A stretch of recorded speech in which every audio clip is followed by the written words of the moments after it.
No She, worries. her is a poet, most recently from Volcano, Hawaii, a retired county worker and two-time breast cancer survivor. She has lived on both coasts as well as the Midwest as an artist, model, modern dancer, massage therapist, and honorably discharged Air Force veteran. Thank you for your service. A 2024 Pushcart Prize nominee, her poems have appeared in Anacapa Review, Jackdaw Review, Thimble, and Mocking Heart Review, among others. She was selected as a finalist by Lefty Blondie Press for her chapbook manuscript, Tipping the Maids in Chocolate, Observations of Japan, and as a first runner-up in their 2025 Editor's Choice Broadside Series for her poem, Lupine. And with that, I look forward to hearing Shaun. Thank you. Okay, you guys, this is my first time doing this, so bear with me. I tried to kind of pull a few poems from kind of this reoccurring subject matter that I write about. One is cancer, obviously. Also, because of the cancer, I made a bucket list of places I wanted to go to, which is where that Japanese manuscript came from. And so I have a couple of things there. And also I went to see my friend Johnny, who's here today, in London and Paris. So there's a little bit of that. So I just have a little bit of this and that. And they're mostly kind of narrative poems, I guess. So the first one is actually about somebody that I knew here. So this poem is for Warren, who's no longer with us. But it's from the first time I lived in Hawaii, because I went back and forth and finally landed here for good. And it's called What I Didn't Do. The only snapshot I have of you is in your favorite palaka shirt, the mended pocket concealing your heart. You're standing in proud profile beside your red Mazda pickup, newly washed and glowing. I see your white ponytail, your great big grin.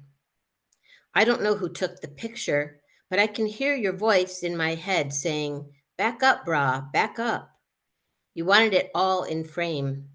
That beloved truck, your brown stilted house, the tea leaf hedge, a brand new catchment, and that flamboyant jungle backdrop waiting to swallow up everything. The very last time I saw you, we ate pie on the porch, listened to Sunny on the kitchen radio. "You'll be back, sis," you said, as we swatted mosquitoes off each other. I stalked a man in the grocery store today. Sorry. His long-jawed face reminded me of yours. The way he hitched up his pants, baggy at the seat and knees. Each item in his cart looked carefully chosen. I watched him do the math in the produce section since the strawberries weren't on sale. I stopped just short of cheering when he reached for that green basket, tucking it in with the rest of his things, and I followed him to checkout like a thief.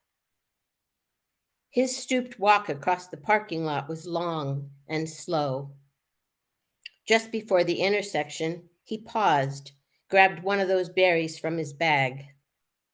I wanted to hug him so tightly, take his hands, press them to my face. Instead, we stood, side by side and silent, waiting for the light to change. Sorry, I didn't think I was going to, after all these years, be affected by that, but I was. Okay, the next one is a prose poem. I don't know if you'll be able to tell when I read it that way, but it was a prose poem. And it's called Flying, Failing, Falling. Her preparations are hasty. The light is harsh and the air is attic dry. She squints and lunges for the drapes, pulls fistfuls of fabric together to darken the room, to soften the edges. The carpet crackles under her blackened feet. She kneels by the bed as if to pray, grabs the satchel stuffed between the box spring and the mattress. A year ago, there'd be soft lamplight in a clean smelling room. A small gathering with interesting people and jazz playing low in the background. She'd leave lipstick on the edge of a wine glass, leaning in and smiling, then sink back into the cushions, nodding and smiling that lipstick smile. But not this day. This day is a hot, dirty room on the edge of an unmade bed, and the only sound besides her raspy breathing is the whooshing outside on the interstate. There is no wine. There is no music. Her lips are cracked and bleeding. Her scent is strong and desperate. Someone is talking to her in a monotone, repeating all the steps, how to proceed with the spoon and the matches and the belt and the needle, and how she must hurry. No dressing up tonight, no satisfied smile, no mirror, no sinking back, just her own voice scratching in her own ear, telling her what to do, step by step, until the belt is tight and the needle is in and the blood blooms in the glass tube, and she's watching it closely, watching the rose rise. It's the only thing in the room now. She loosens the belt and breathes the breath of someone arriving last. Okay, this one is an ode, I guess. I'm not sure if I got the form right, but it's called Ode to the Strawberry Moon. She's pink tonight, holding sway over ripening fruit of a similar hue. She casts her light with benevolence, while under a leafy bower they sleep. Morning will bring the tenders, weeding the beds quietly, diligently, as a roaring sun arches his neck to the sky. But tonight is ours. I stand naked in this field, mourning my breasts. My nipples, reminding me of those sleeping berries, have long been excised from this body. Now just a pale cylinder, a straw through which all the light can be absorbed. I raise my arms up to you, O moon. I do not cry. I gaze at you in wonder as Venus and Mars peek over your shoulder like curious children. I want to be filled, fulfilled, saturated with your ruddy light, something like blood, but sweeter. Okay, here's another Cancer poem. It's called Driving to Chemo, Early Morning. I revel at a flock of snowy egrets flying in the bluest sky. They line up like a knotted string of pearls strewn across my windshield. Vagrants like me, they were blown off course, traveling a long distance without rest to find themselves here, only the glass dividing us. We've met this way for months now. As I drive from the mountain to the sea, they journey from silty tidal flats to tall mangrove trees. The sky is my church, and they are my familiar friends, my prayer beads, my congregation in white, steady guides in the face of uncertainty.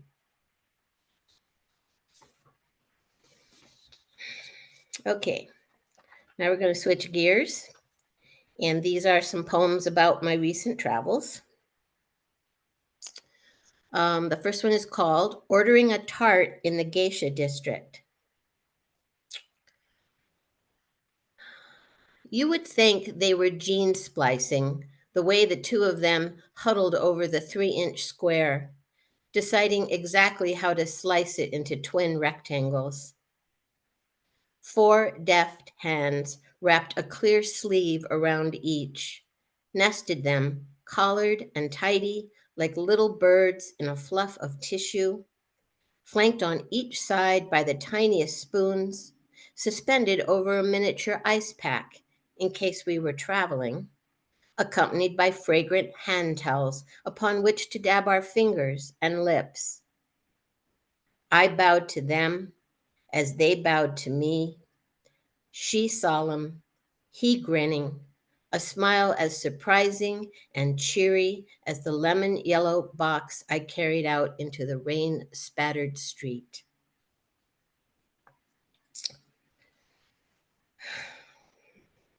Thank you.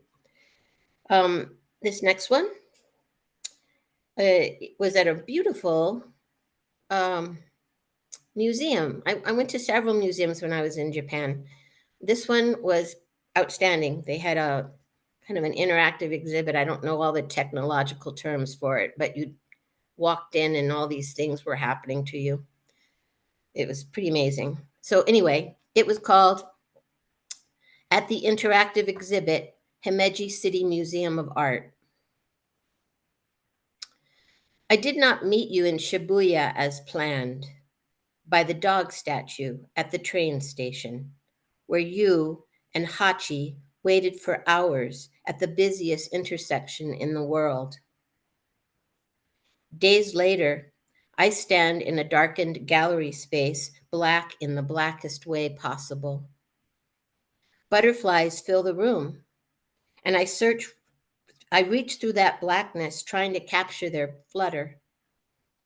I think of my younger heart, breathless at the sight of you, the drinking in of your skin, your smell, your voice. 10,000 chrysanthemums appear and their petals drop. No, they soar from their seed heads, scatter like a murmuration of starlings. Though I ache to touch you before we leave this world, I know it's too late. Please wait for me, here or there. It doesn't matter. I will find you. My old heart will find you. Mm. Yeah. Okay, there's this next one is in Paris. My friend Johnny and I traveled when I went to visit her in the UK. We took this really cool train that went under the ocean and we ended up in France. And so we spent a few days there. And this is towards the end of our trip. It was really amazing. And I might cry on this one too. So, bear with me again. It's called I Didn't Even Know I Was Homesick. Our last day in Paris, searching for a breakfast more substantial than the usual pain au chocolat and petit café, we stumble upon Chow Paulette.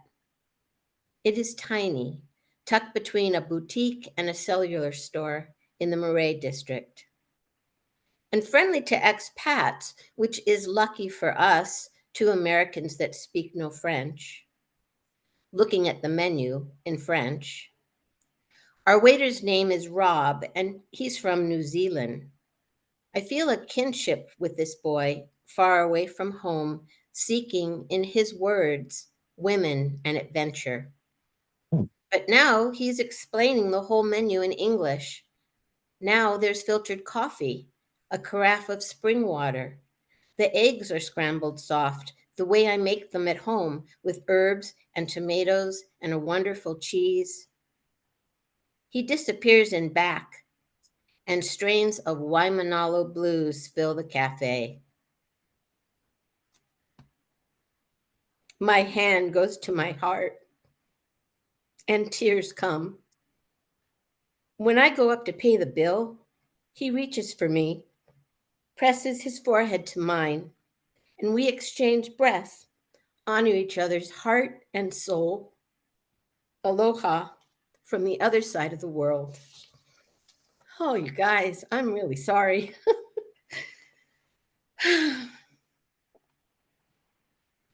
Okay, now we're going to go to East London. And this is for my friend Johnny and Franny. I went to help them work in their garden while I was visiting them. And it's called Farming in East London, interestingly enough. Okay, Farming in East London. In typical English fashion, they call it their allotment. It sounds so 18th century, like a sod house and a cow and a pig and a couple of chickens. Instead, three women in wellies and gloves drive home on a Sunday in an electric vehicle, trunks loaded with the last of the harvest. Recycled bags filled with pole beans, courgettes, and aubergine. I don't know why the English use French words for zucchini and eggplant, but that's just me being American. There are cute little squashes, handfuls of basil, red and white potatoes I pulled from the dirt, and tomatoes. So many tomatoes. The pear tree promises fruit someday, as do the Brussels and cabbage, protected by a canopy that sags in the middle from the indentation left by a sleeping fox. I picture their garden in snow, the small shed with two sets of initials carved above the door, the roof, once covered with a wild tangle of white roses wearing a different garment. Okay, and my last poem is kind of new. I write with this group online that's facilitated by Molly Fisk, who's a very wonderful poet and mentor. And I can't remember what the prompt is, but it came from this prompt, so I wrote it last month with her. And for those of you that are old enough to know these songs, you might also understand. And it's called "Let's Call This Song Exactly What It Is." I went down the rabbit hole with Aretha last night, pulled out my records and cranked up the turntable, danced and cried all over the living room. I played 18-year-old Aretha, her sound simultaneously both rich and thin, the notes brighter and higher. I felt her flirtations, her optimism, her hopes for love. I remembered what that was like. And later, when life fleshed out her voice with loss and disappointment, I heard a different richness, a richness that comes from pain. I cried for her and for me, so familiar with that never quelled lifetime of longing that no background singers or breezy orchestrations could disguise. Even churchy Aretha, with a gospel choir and piano, and the sweaty Baptist preacher pacing, mopping his brow and stealing her light, it felt so much less about God and more about her heart being pulled from her chest. I knew that feeling too. I don't presume to know a thing about her, really, but I know about pain and loss and regret. So when she rocked her hips from side to side, I was right there, right there. I threw my hands up in the air. I let Cornell and Chuck, Donnie and Bernard, Dr. John, the Memphis Horns, and the Sweethearts of Soul take me. Thank you, you guys.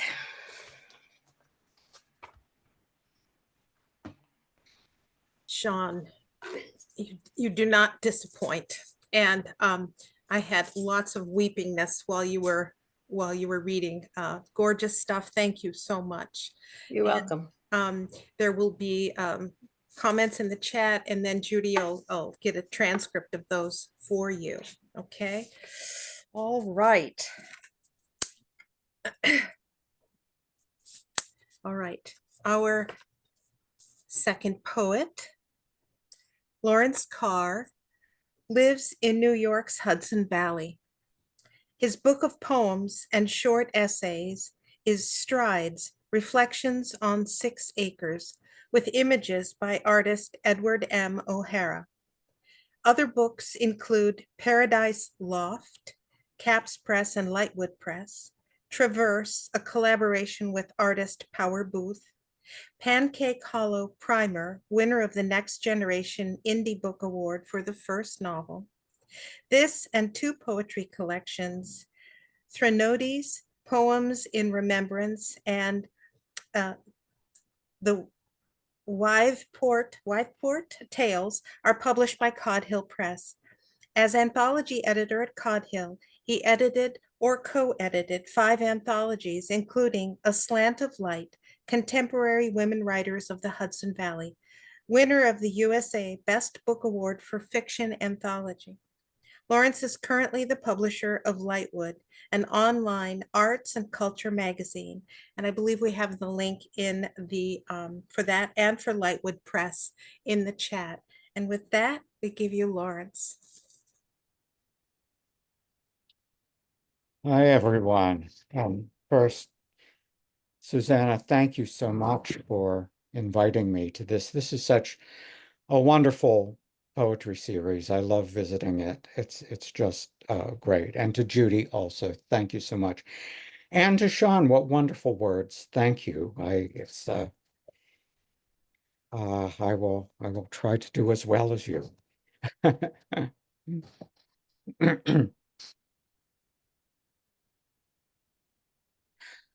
And who will pick the beans when all who pick the beans are gone?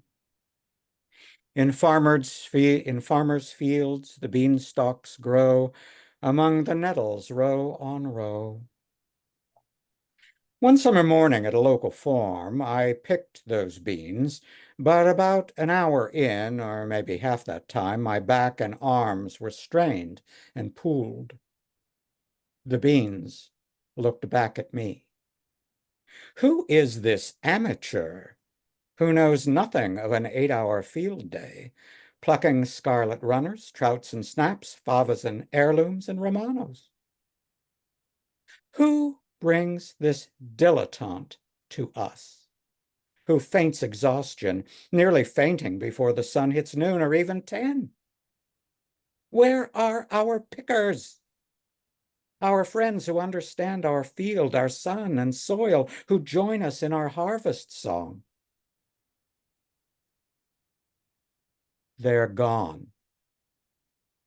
The ones who pick the beans have been boarded and transported, long marched out of sight, leaving us to scan this untenable horizon.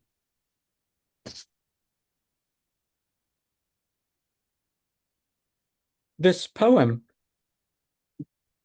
1,000 years from now, will have to be translated into the language that you speak, then interpreted by a guide who has studied our words and phrases and our stories. Do you still tell each other stories? It was a favorite pastime for us. I hope our once upon a time is still familiar to you. Do you record your thoughts in pictures, words, or both? I hope our words have meaning and haven't tumbled into a dark place where you cannot find them. I hope we have not been lost, the way so many languages have been, now just unknown scratches on the page or screen or rock. I hope you still have pages. What do you use to record your thoughts? Are they collected in books or are they everywhere all at once? I hope you still have books. We've tried to keep as many as we can for you. I have kept this poem simple and hope it's a good starting place for us. Do you write poems? I hope we have not changed so much and that you can still feel our heartbeat in our words. And is hope still a word you use?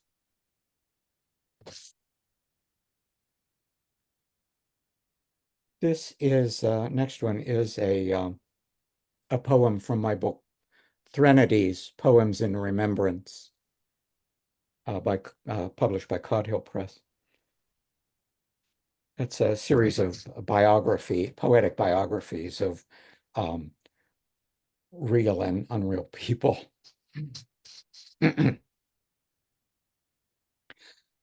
Poor God, The young writers never cap your name anymore. You've become a lower case, no longer seated on the Supreme Court. You're now reduced to small claims, lower than angels, lower than animals, lower than poets. The front office has sent you back to the minors to catch wild pitches in boozy crabgrass bullpens in bankrupt towns where wannabe starters call you pops. And one or two sort of remember you were somebody back in the day, but no one bothers to Google your stats. They've slipped you down the slippery slope to lie in the hidden valley, where all the others of your ilk now rest in slumber. What's your day like now? Playing mahjong with Athena? Fly fishing with Poseidon? Swapping stories that gather dust on moldy shelves without a throb of pulse? Just one of them marble statues lying in shards, overgrown with weeds? But don't despair. You can wait us out. Within your lifetime, the next big bang will come and bathe the crust from your seeing eyes. And you'll create that first day better than you did the last time. Everyone learns from their mistakes.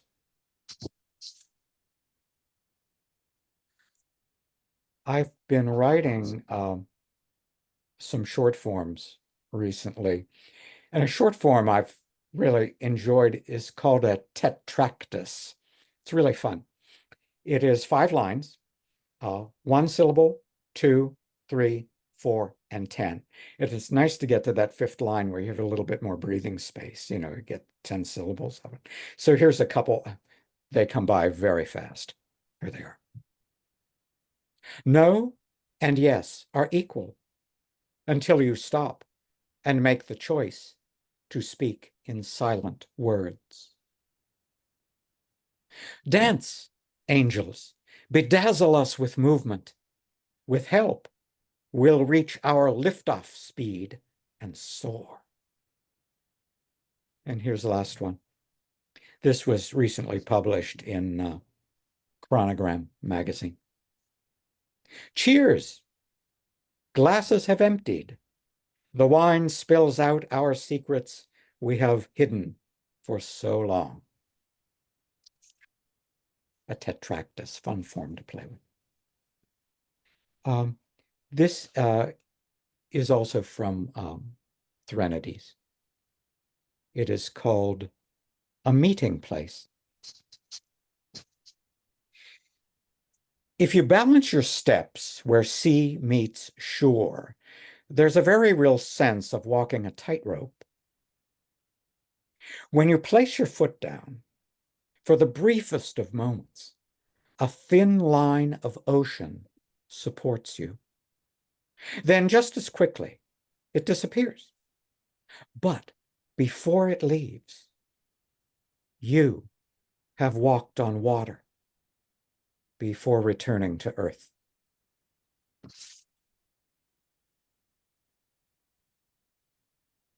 This next one is called Ground Glass, and it's from my newest book called Strides, Reflections on 6 Acres. I wrote the book during the last couple of years of COVID and when we were all sort of still housebound. And I would take the same walk every day around our property and really zero in on something, really look at a flower, a tree stump, a rock, like I'd seen it for the first time. And it's a fun thing to do. And you get, as poets, we get a lot of images from that. It became that book. This is called Ground Glass. There was no garbage pickup in the old days.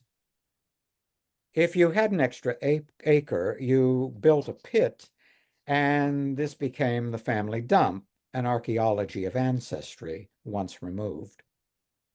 The terminal of nearly everything that couldn't be refitted or reworn.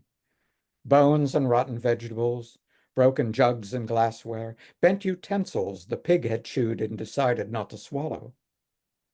Clothing kept as hand-me-downs, then turned to oily rags, and after that half-life is pitched. The contents seep into the earth layer by layer, year by year. Perhaps some dirt was thrown over to hide the stuff of daily life. A burial of sorts, with no marker, no headstone or carved inscription, and never exhumed until now. It's a cloudless day today, a cliché of pleasantry. I walk my walk around the grounds and here and there see the remains of bottles, jars, and crockery, tossed into the ageless pit by generations long ago. The winter thaw heaves up these relics from where they've rested comfortably, slowly erupting in early spring.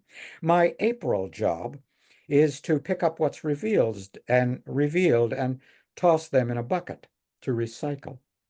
Shards of glass and pottery, some dulled with age, some still razor sharp.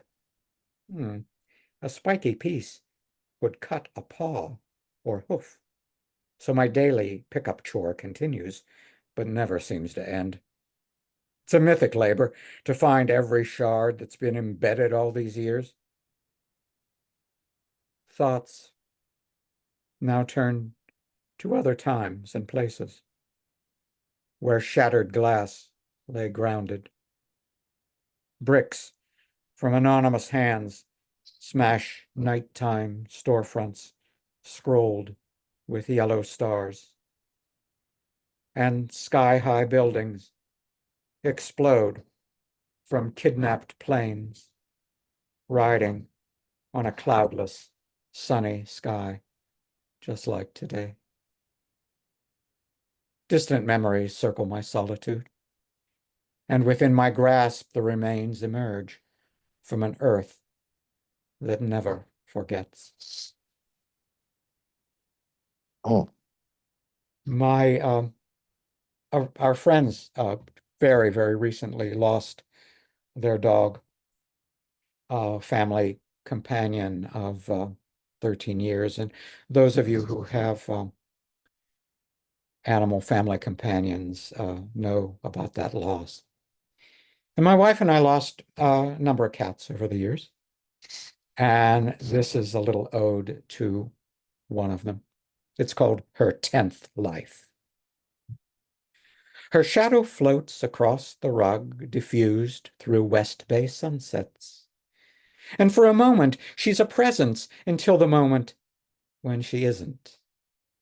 I see her, but it's only a pile of sock-strewn laundry on the closet floor. I hear her in the midnight creak of floorboards that catch her tone and timbre.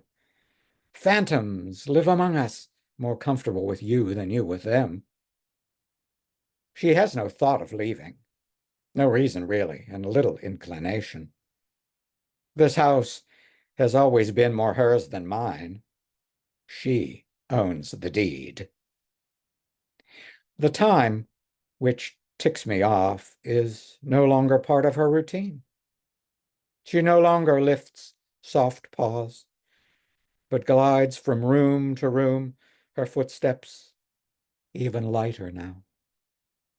A shade of former self, an imprint, a remembrance of all she ever was, and all she is, and all she leaves behind.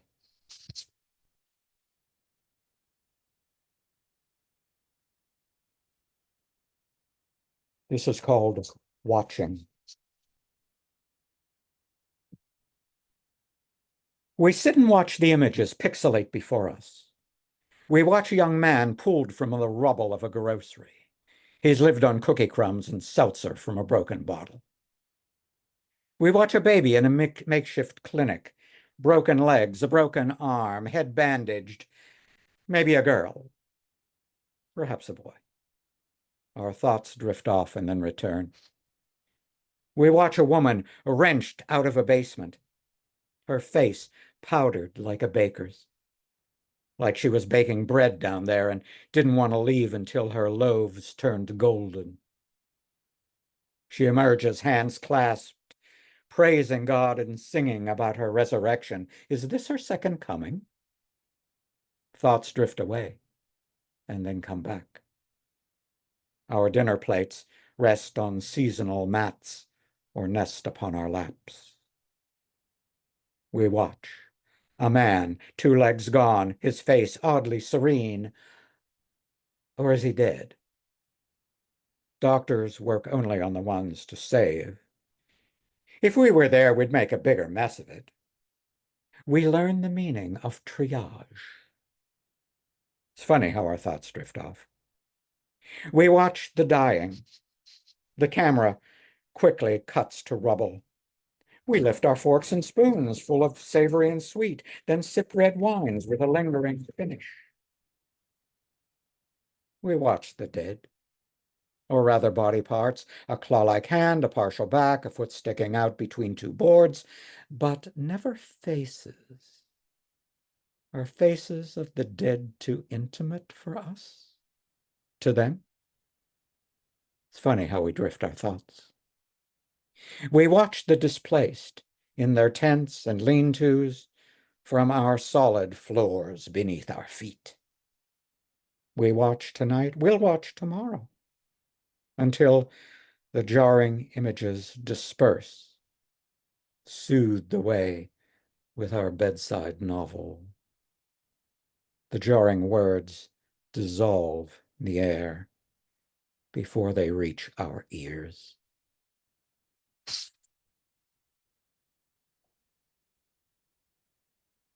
I always like to include this really short piece.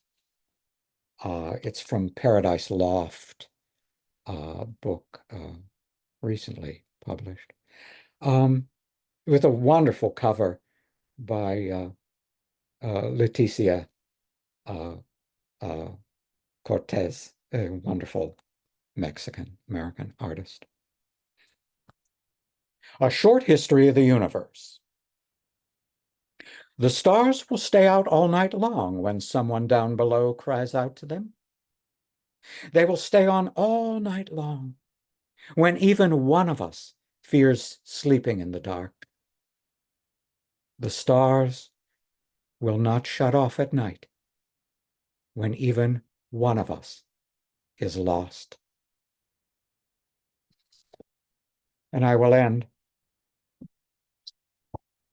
with a poem called Signpost. For those of you who are formalists, formal poets in the audience, this is a sonnet. I think it is in dactylic quatermater, I believe. This is also known as barroom poetry. You'll recognize. You can't see ahead where the road's going to lead. Your thesis is dead. You've abandoned your creed. Scalpels of shrapnel cut into your head. A guy just like you hides under the bed. Roiling waters sweep under the bridge. The last poem standing is stuck to the fridge. The meter's expired. Your rhythm's in pain. Your suit is so zoot. You look overly sane. The wheelhouse is spinning, there's no port of call. You've lost the good book and there's no protocol. No time for a toast, no time for a meal. You buy some more chips and wait for the deal. You stand at the edge. You see the abyss. But don't stutter step forward or you'll miss that last kiss. Thanks, everybody. Larry, thank you so much. Thought-provoking, and I'm so glad you joined us today. Thank you. Please